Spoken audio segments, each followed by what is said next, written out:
মেহেদী মিরাজের এই 50 সেঞ্চুরির থেকেও বেশি স্পেশাল। কেন সেঞ্চুরির থেকে বেশি স্পেশাল সেটার ধারাভাষ্য কক্ষ থেকেও শোনা গেছে। মেহেদী মিরাজ দলের প্রয়োজনে সামনে থেকে নেতৃত্ব দিয়েছেন, তুলে নিয়েছেন দুর্দান্ত 50।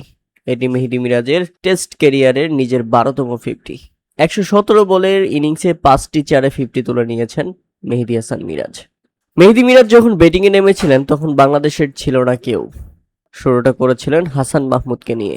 হাসান মাহমুদ মেহেদী মিরাজকে দুর্দান্ত সঙ্গ দিলে 170 বল ফেস করে এই পার্টনারশিপ চলে আসে 46 রান।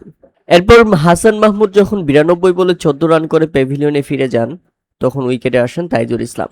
তাইজুল ইসলামও দুর্দান্ত সঙ্গ দেন মেহেদী মিরাজকে। মেহেদী মিরাজ তাইজুল ইসলামকে নিয়ে তুলেন 25 বলে 18 রান। 23 বলে 17 রান করে ফিরে যান তাইজুল ইসলাম। এরপর তাসকিন আহমেদকে নিয়ে আরও একটি পার্টনারশিপ করেন মেহেদী হাসান মিরাজ।